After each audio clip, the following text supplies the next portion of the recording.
C'est un grand plaisir de vous présenter Karim Velji, de me joindre pour le transfert de la chaîne de fonction présidentielle.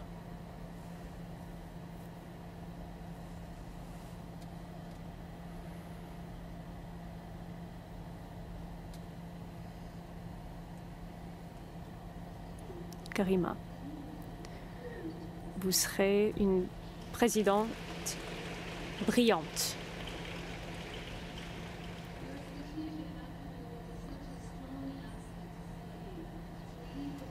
Pour l'AIC, vous allez diriger le plan de direction. Pas seulement est-ce que vous êtes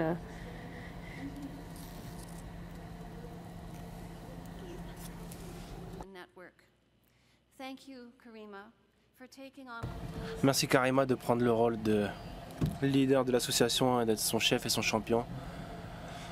On peut dire au cours des dernières journées à quel point les infirmières du Canada, à quel point l'association compte pour les infirmières du Canada. Je vous souhaite une présidence formidable.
Barb. D'abord, je n'arrive pas à... Les infirmiers qui sont en ligne, les infirmiers qui sont au Canada, je voudrais remercier Barb Wilton pour son leadership incroyable au sein de l'AIC. Et l'AIC est palpable tous les jours. Et c'est mon plaisir, Bob, de vous présenter avec un médaillon aussi. On attend que ça arrive, en tout cas.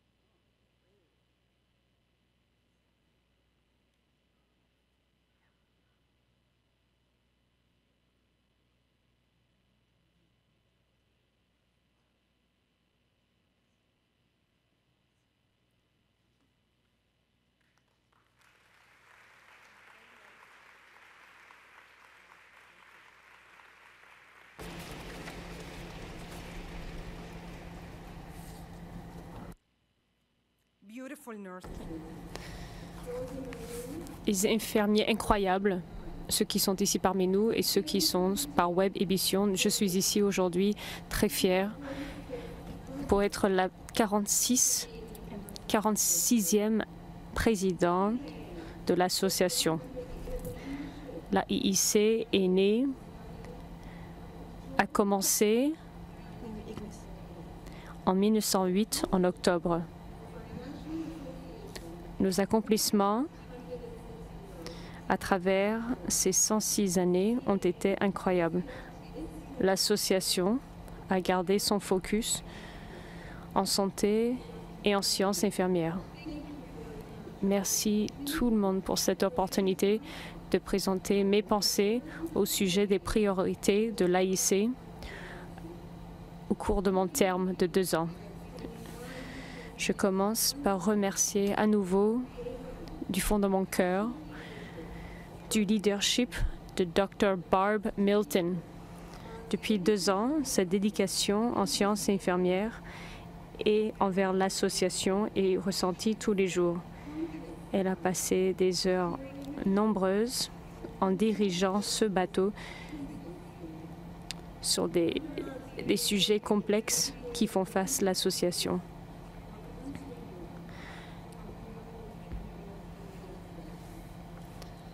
Barb, vous avez solidifié la fondation sur laquelle nous pouvons nous construire et je sais que vous êtes la présidente la plus heureuse, la présidente sortante de l'AIC.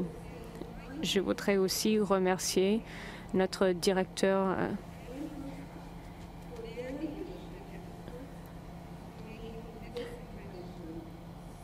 de rendre cette convention de ce congrès une réussite. Si réussite.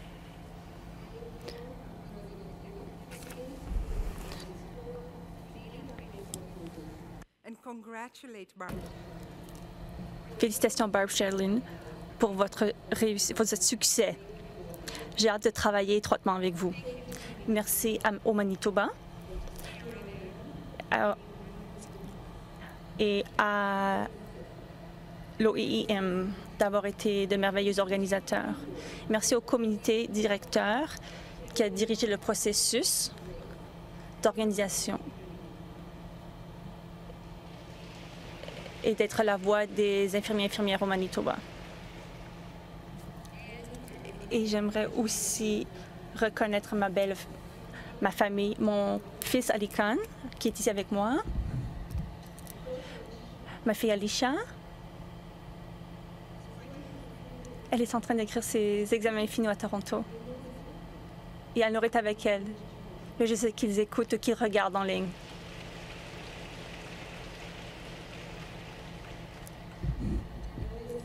Je dis toujours que mes 2 anges vivent dans mon ventricule gauche.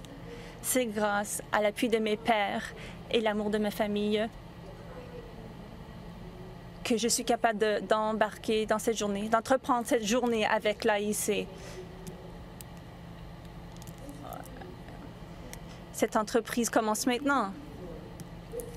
Je vais immédiatement commencer à travailler avec l'AIC sur un plan stratégique qui dirigera l'association au cours des 4 prochaines années. Une pièce clé du plan sera de la façon dont l'AIC utilisera les élections fédérales comme une plateforme pour faire avancer notre système de santé. J'ai eu le plaisir de visiter plusieurs endroits au Canada au cours des 2 dernières années en consultation avec différentes infirmières relativement aux prochaines années de l'AIC. Lors de mes consultations, j'ai cherché à épouser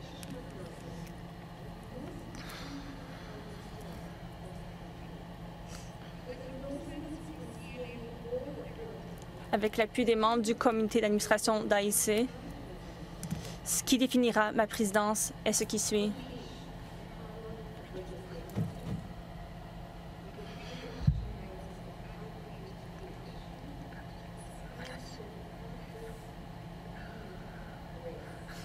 Relâcher le pouvoir des infirmières autorisées.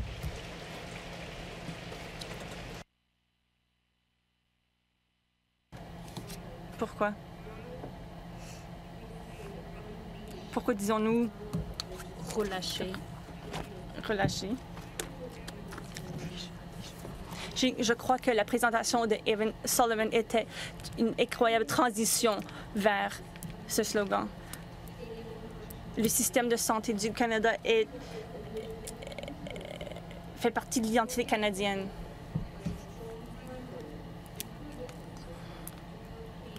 Notre système de santé canadien doit garder la population canadienne en santé. À titre d'immigrante et de bénévole, la valeur de notre système universel de soins de santé ne m'échappe pas. Ma famille est arrivée au Canada à la recherche de 2 choses. Alican me le demande souvent. Pourquoi le Canada? Pourquoi sommes-nous venus à un pays si froid? Je dirais qu'on est venu ici pour 2 raisons. La première, le système de soins de santé et le système d'éducation. Nous avons choisi le Canada en raison des valeurs du Canada. L'inclusivité, le pluralisme, la diversité. Le système de soins de santé continue d'être la priorité des Canadiens. La majorité d'entre nous choisissons d'appuyer la nature publique de notre système. Les sondages nous disent que les Canadiens veulent du changement. Comme pays, nous sommes sous la moyenne en ce qui concerne l'accès aux soins primaires. Nous l'avons entendu, avons entendu le groupe d'experts, les temps d'attente, la promotion de la santé et les hospitalisations qui peuvent être évitées. Nous avons besoin d'une stratégie pour traiter une population qui vieillit et d'intégrer les soins de santé dans le continuum de soins, surtout en raison de l'augmentation de l'espérance de vie. Dans toutes nos provinces et nos territoires, nous avons essayé de réformer le système, mais les aspirations des Canadiens, le cœur, les gens, mais nous n'avons pas atteint le cœur des gens. Le principe de la loi sur la santé du Canada définissent les valeurs des Canadiens. Malheureusement, un Canadien sur 6 n'a toujours pas accès à un fournisseur de soins primaires.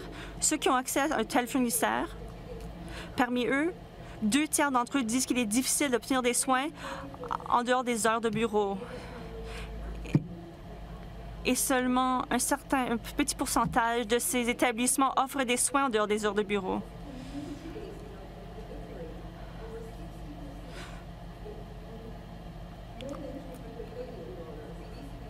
Plus de 60 de l'argent qui est dépensé dans le système de soins de santé va aux hôpitaux. Bientôt,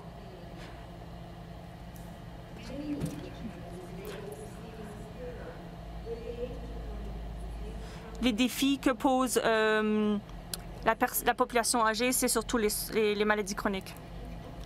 Les inégalités au sein de notre pays nous appellent parmi les Inuits et les Premières Nations. Les taux de suicide sont 11 fois plus élevés qu'au sein du reste de la population et le taux de mortalité 3 fois plus élevé. L'espérance de vie est de 15 années de moins que la moyenne de la population. Qu'on parle surtout sur la transformation du système de soins de santé, nous savons que la majorité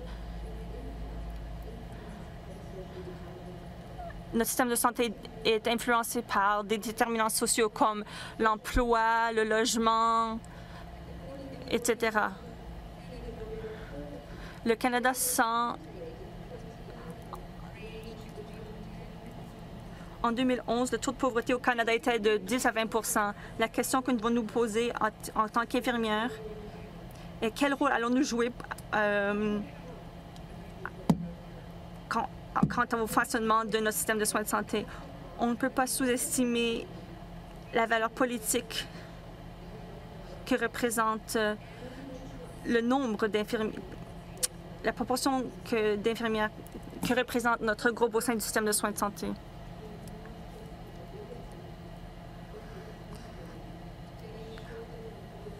Nous n'avons pas seulement la possibilité, mais nous avons aussi la responsabilité de nous faire entendre.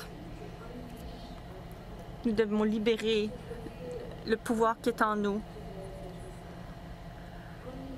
et de répondre à notre appel.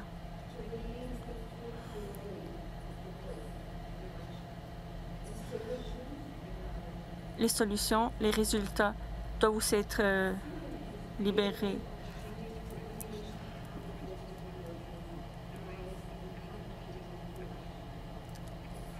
Il faut agir en tant qu'infirmière et élargir les champs d'exercice.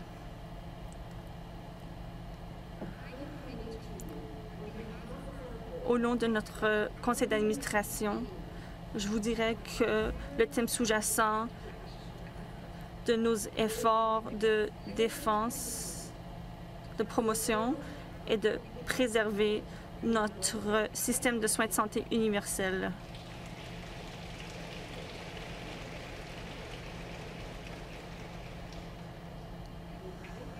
Et l'égalité d'accès aux soins de santé. Voilà le pourquoi de nos efforts de promotion de la profession. Tandis que l'AIC continue de répondre à un grand nombre de questions, je crois que nous devons développer ou mettre l'accent sur 2 priorités nationales où les infirmières autorisées peuvent apporter une contribution unique, guidée par les résolutions que nous avons prises au cours de notre AGA. Pourrait être la santé des membres des Premières Nations.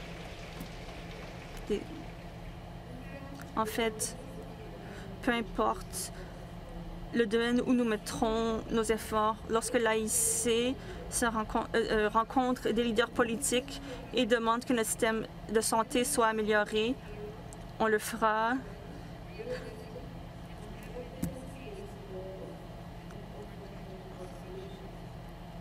On offrira des solutions tangibles. Par exemple, la prochaine fois qu'on rencontrera, on se réunira lors de la table ronde des libéraux. On parlera qu'on a besoin d'une stratégie pour les soins aux personnes aînées.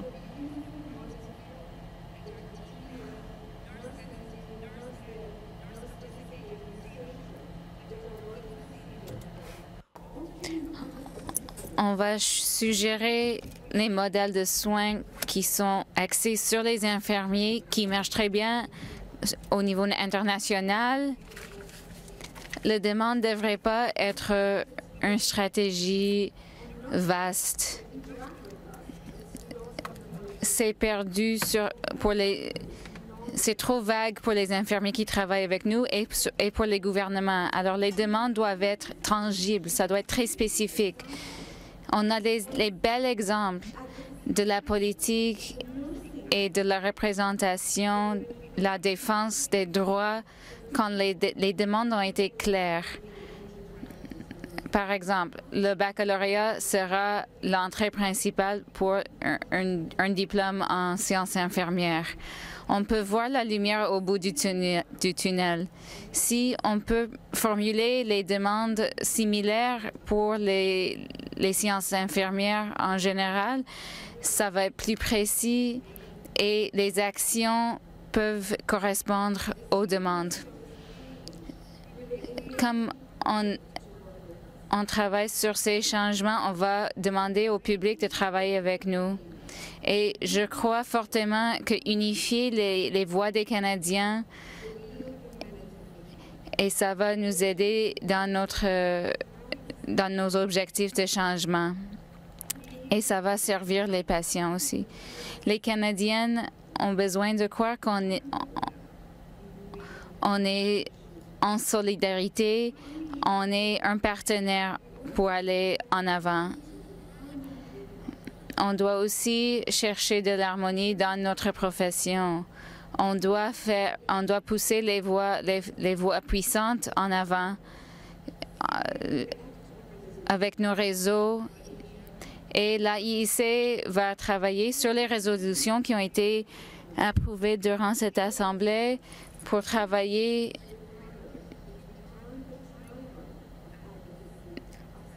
en fait, ce qu'on doit faire, c'est mettre le triangle de soins à l'envers.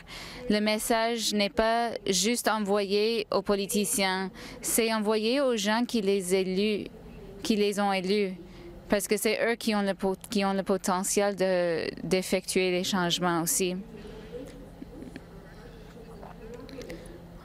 On va aussi se servir, bien sûr, de nos partenariats avec les organismes tels que l'Association des médecins du Canada. Aussi, élargir les champs de pratique des infirmiers à travers le Canada est critique. On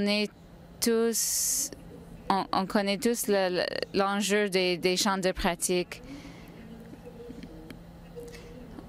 Saisissons cette occasion de trouver les solutions. Par exemple, si les infirmiers peuvent prescrire les médicaments, l'accès au système de santé pour tous les Canadiens serait plus équitable. On peut le faire en développant un réseau, en communiquant avec les infirmiers et infirmières en chef. On va instaurer les meilleures pratiques. Et une partie de cette tâche, c'est ce qu'on doit reconstruire les rôles de leadership qui ont été perdus, s'assurer qu'ils sont comblés et réassurer que les voix sont libérées de la part de la profession. En plus, je veux que tous les infirmiers reçoivent de la formation en leadership parce que je sais que dans chacun d'entre vous, je trouve de l'inspiration. Par exemple, quand j'ai voyagé dernièrement pour l'Assemblée générale des infirmiers autorisés du Yukon, Brooke est une infirmière autorisée dans une petite communauté de Yukon qui s'appelle Carcross. Je ne vais jamais oublier Sean et Joy. Vous m'avez montré la partie la plus belle du Canada et les territoires vont rester proches de mon cœur. Pendant que moi, je fournis des soins. Brooke travaille dans tous les champs de pratique, y compris prescrivant les médicaments. Et la santé de ses patients est la priorité numéro 1. J'étais tellement inspirée, elle m'a tellement inspirée parce qu'elle est juste une infirmière de 300 000. Mais quand je l'ai connue, je me suis rendu compte, si ça c'est le pouvoir de juste une infirmière, le potentiel de nous tous est sans limite. Je m'engage aussi dans Je vais vous présenter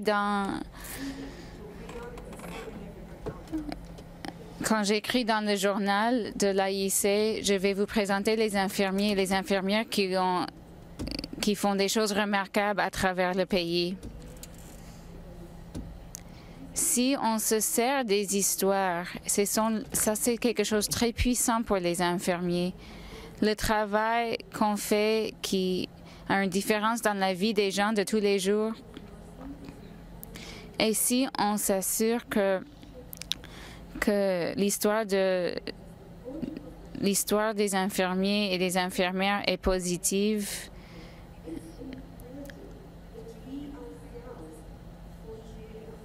il est essentiel qu'on se présente d'une façon positive. On doit bien connaître les preuves qui existent et notre objectif est toujours le même.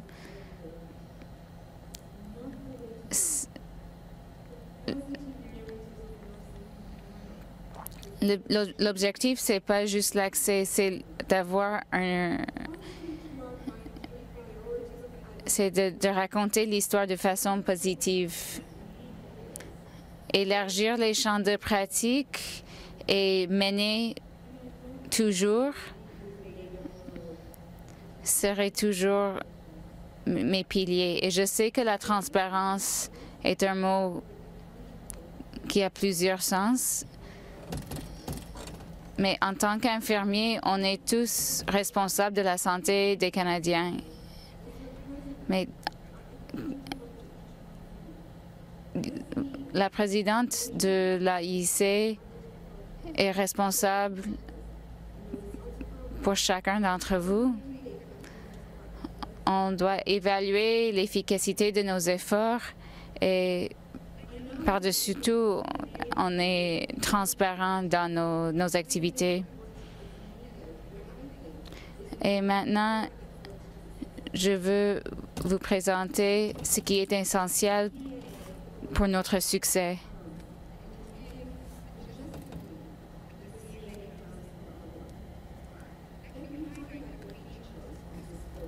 Blason. Je vais vous présenter le blason de l'AIC maintenant. Vous allez voir les caractéristiques différentes. D'abord, le symbole le plus reconnu des sciences infirmières, c'est la lampe. Au-dessus de la lampe, c'est les triangles. 3 triangles, c'est les 3 communautés. C'est les Premières Nations, les francophones et les anglophones. Les chèvres, c'est la générosité.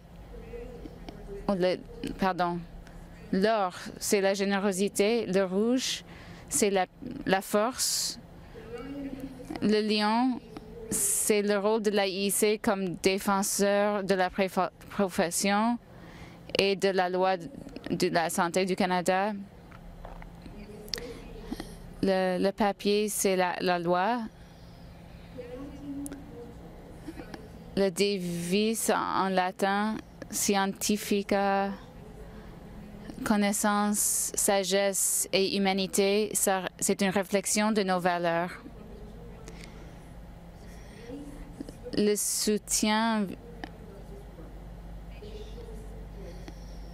c'est les 2 chèvres. Les feuilles d'érable, une pour chaque province et territoire, c'est l'unification des infirmiers. Ça représente le renouvellement de la vie, la patience des infirmiers. Le blason de l'AIC représente pour moi que si on veut vraiment réaliser la transparence de notre mission, on a besoin de l'unification dans notre profession. Une voix. Aujourd'hui, je vous donne mon engagement total, mon énergie, mes expériences. Je vous mènerai vers un vrai changement. Merci à tout le monde.